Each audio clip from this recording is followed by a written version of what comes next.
nuestro país. Queremos dar la bienvenida esta mañana a Hugo Arcos, es experto en temas energéticos. Tuvimos ya la oportunidad de conversar hace algunas semanas con él y lamentablemente no se equivocó. ¿Qué tal, Hugo? ¿Cómo está? Buenos días, gracias por acompañarnos. Muy buenos días, Cristian. Un saludo cordial a su audiencia. Un gusto poder saludarles nuevamente. Gracias, Hugo. Como decía, lamentablemente usted no se equivocó porque todo lo que nos dijo en entrevista aquí en FM Mundo se cumplió y va más allá incluso de eso, porque hemos tenido que padecer todos estos meses de los apagones y yo no le veo que hay una solución a la vista. ¿Qué dice usted? Sí, bueno, en realidad, como usted menciona, lastimosamente tal vez tuve la razón. Y por las acciones que se han venido dando durante este tiempo o desde esas semanas hacia acá, con el cambio de gobierno incluido de por medio, pues no vemos o no hay una claridad respecto al menos de las políticas que se dirijan hacia solucionar esta crisis, ya no de cara al presente periodo de estiaje, sino más bien de cara al próximo periodo de estiaje, que sería para el fines del 2024, ¿no? No hay una solución entonces. Por lo menos en el muy corto plazo no se han establecido políticas que nos digan a ciencia cierta, o por lo menos decisiones que a ciencia cierta nos indiquen respecto de la posibilidad de incorporar más generación. No se ha incorporado un solo megavatio, eso es algo que para todos es evidente. No hemos tenido ningún proceso de licitación que permita visualizar la posible incorporación de generación.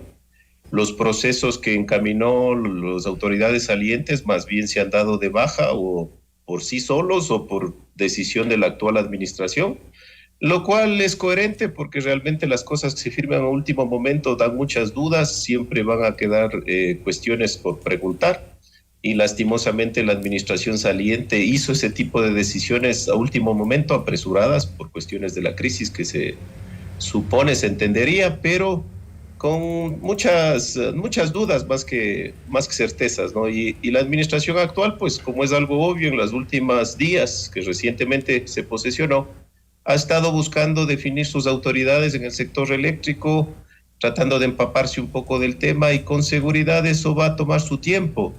¿Qué ventajas o qué buenas noticias se podría indicar? Tengo los datos, actualmente el nivel del embalse de Mazar está en 2.124 metros sobre el nivel del mar, siendo que en fechas más o menos hacia el 2 de noviembre llegó a su mínimo de 2.115, rasguñando el límite técnico admisible. Entonces hemos tenido una mejora de 9 metros. Pero no es mucho tampoco, ¿no? No es mucho tampoco. No es mucho, pero podríamos decir que esto no es gracias a acciones o decisiones por parte del gobierno, sino más bien es gracias al comportamiento de la naturaleza.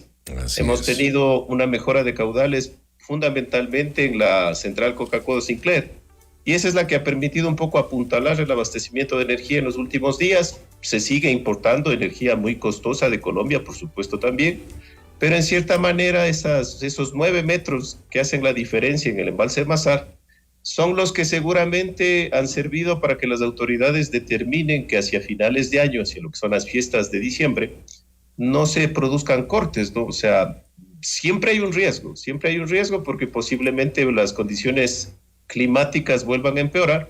El estiaje, seguimos en pleno estiaje, no podríamos decir que esto ha terminado, pero sabemos que políticamente las decisiones que se toman pueden no necesariamente estar del lado de la parte técnica, ¿no? Entonces, claro, tomamos esa decisión y es un alivio para, por lo menos en las fiestas, no tener cortes. Ojalá que no lleguen a haber cortes, porque siempre es una de las temporadas de mayor consumo en el país, y es obvio con las festividades de Navidad y de fin de año. No nos podemos acostumbrar. Yo estoy indignado y creo que como la mayoría de ecuatorianos estamos en el año 2023, siglo XXI, ni no tener luz, no tener energía eléctrica, tener que soportar estos cortes de fluido eléctrico con las grandes pérdidas e incomodidades además que causan, es algo realmente indignante. ¿Por qué llegamos a esto? ¿Por qué estamos en esta situación? Sin duda hubo un mal manejo y hubo negligencias. Sí, la planificación es la palabra clave que se tiene que considerar. La planificación existe en el país, ahí tras del tema de planificación existen muy buenos profesionales, no se puede decir lo contrario.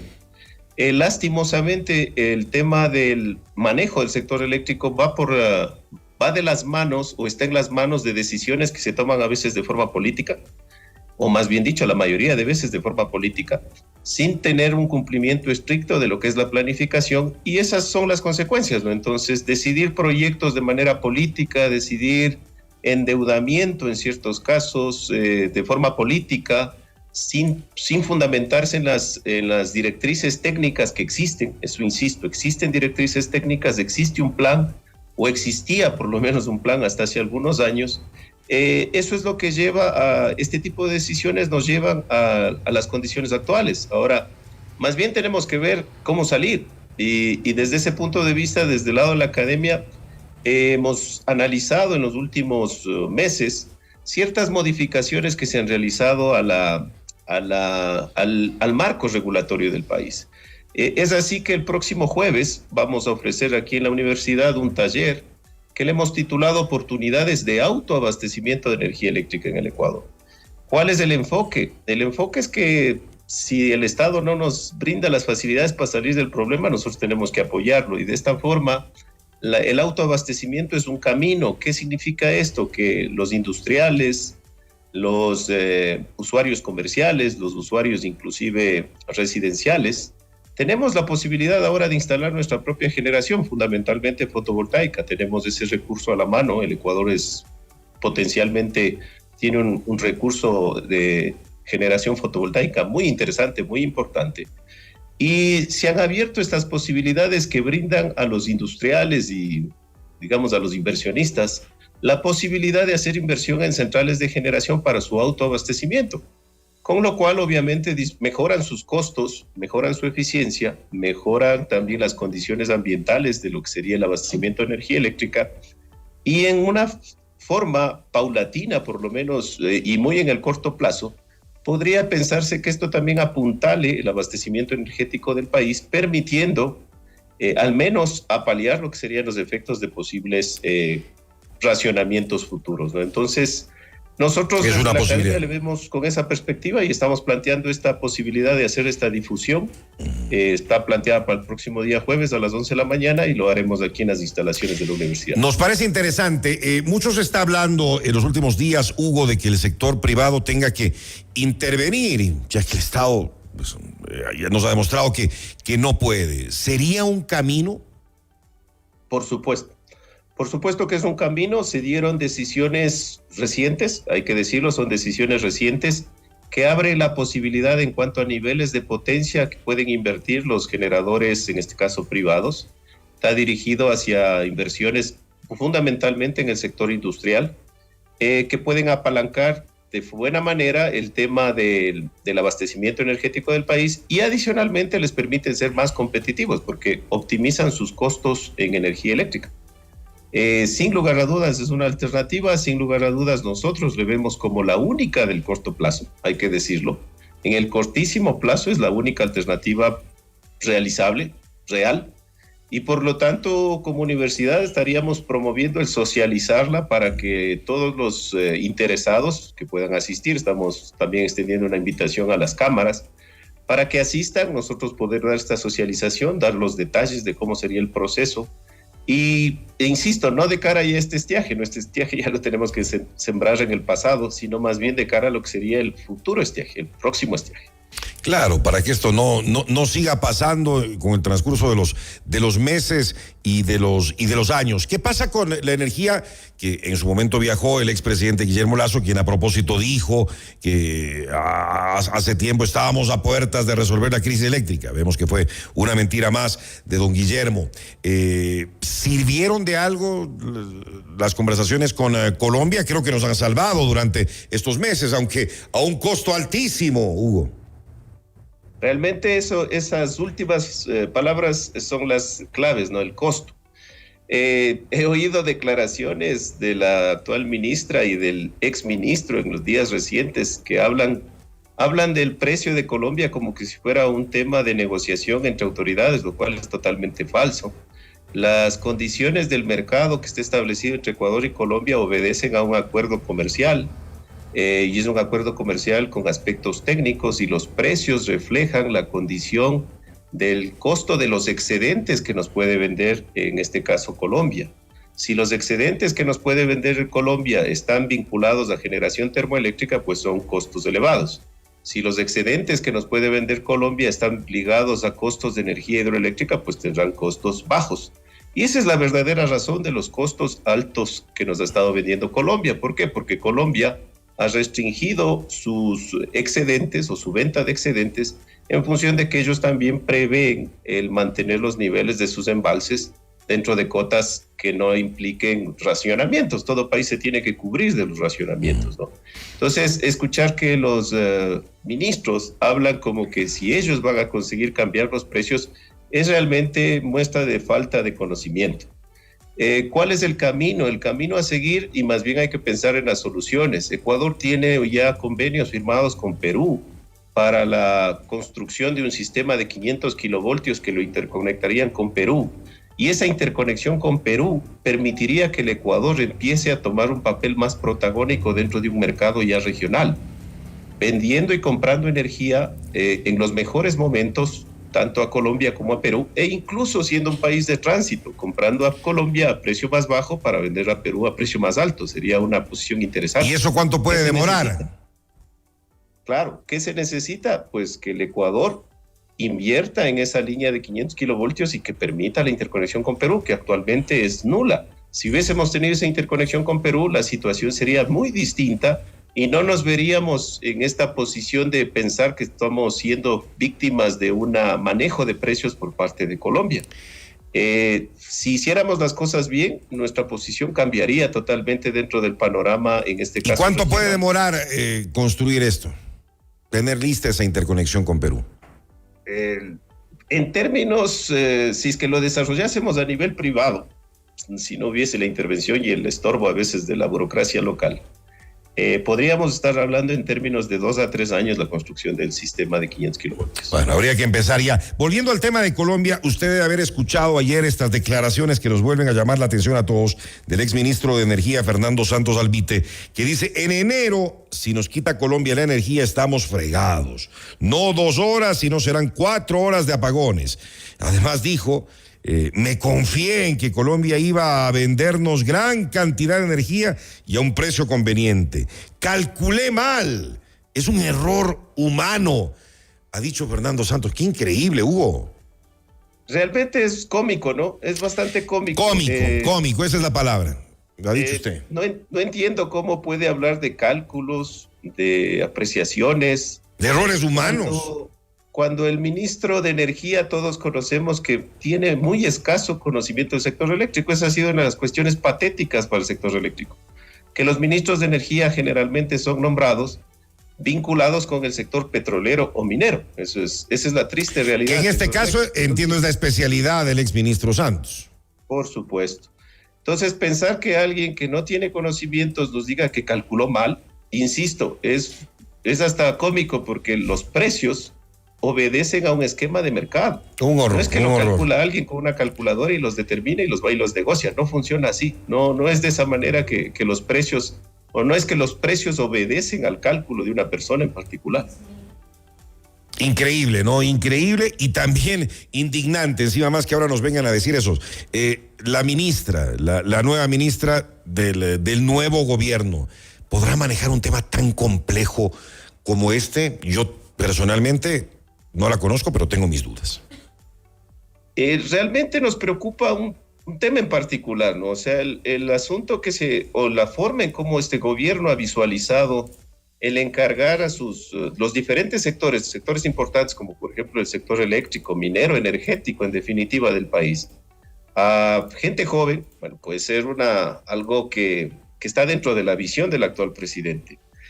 Pero nuevamente, si es que esa gente joven que ingresa a los altos cargos no se asesora en gente que realmente conozca el sector, que realmente conozca el manejo energético, es muy preocupante, ¿no? Porque una persona joven sin experiencia en el tema, sin conocimiento específico, porque Así de simple es, no es una cuestión tan fácil el adquirir conocimiento en un tema específico, lo digo desde el punto de vista académico, docente. No es factible que esa persona, sin los asesores adecuados, gente con experiencia y realmente comprometidos con el sector, pueda tener éxito. Si es que va a empezar a dar oído a personas que tienen intereses, recalco la palabra, dentro de lo que sería, en este caso, el manejo de una crisis, pues los resultados van a ser los que ya hemos vivido, ¿no? Después vienen los megaproyectos mal planificados, decididos políticamente, endeudando al país, con resultados caóticos y con problemas graves para lo que sería después su manejo, que nos terminan en un círculo vicioso, que terminamos después nuevamente en crisis. O sea, eso es lo que nos preocupa. Realmente puede ser hasta cierto punto entendible el hecho de que quieran poner funcionarios jóvenes, pero si ese funcionario... Pero que sepan, pues, Hugo, que sepan del tema, sobre todo si es algo tan importante, tan clave, pues, tener luz para poder producir en este país. Así es. El tema de planificación energética, el tema de manejo del sector eléctrico, el tema comercial, inclusive en las transacciones internacionales, es un tema que no se aprende de la noche a la mañana y lastimosamente las declaraciones que dan los ministros y exministros reflejan su falta de conocimiento total. Bueno, ¿cómo van las cosas? Y me voy a quedar con esto. ¿Hasta cuándo estaríamos con cortes de energía? ¿Hasta cuándo estaríamos con estos problemas terribles y con estas pérdidas millonarias, más allá de lo que cualquiera se puede imaginar? Presumiblemente hacia finales de este mes de diciembre, mes complicado por el tema de fiestas, mes que es un poco, incluso también por el lado de tener buenos periodos de descanso, buenos feriados, ayudan esos periodos de descanso. Pero al menos durante el mes de diciembre no van a existir cortes. Lo que tenemos que estar atentos es de la evolución de los embalses. ¿Pero qué pasará en enero, en febrero, en marzo? No, desde mi criterio, para el mes de enero se deberá retomar el tema de cortes con la finalidad de restituir la cota de los embalses que se va a perder en este fin de mes. Y hacia mediados de enero, si es que las cosas funcionan bien desde el punto de vista climatológico, se podría estar tomando una definición de salir de los cortes. ¿Cuál es el problema? Que se nos avisora en el muy corto plazo. Hacia el mes de abril está programada la reparación y mantenimiento de la mitad del proyecto Coca-Cola Sinclair. Tiene que salir a mantenimiento, es un mantenimiento que ha sido diferido durante muchos meses. ¿Vamos a tener problemas con esa salida? Seguro que sí. Esperemos que los meses de marzo y abril sean buenos desde el punto de vista hidrológico para poder evitar cortes en lo que seguiría del año 2024. Ojalá, porque así no podemos seguir, definitivamente. Una cosita, antes de finalizar y antes de despedirnos, veo mucha gente que se está quejando porque pese a que hemos tenido cortes de energía eléctrica durante todo este tiempo, en las últimas semanas, su planilla de consumo eléctrico no es que ha bajado, sino que más bien ha subido. ¿Sabe usted qué puede estar pasando con eso?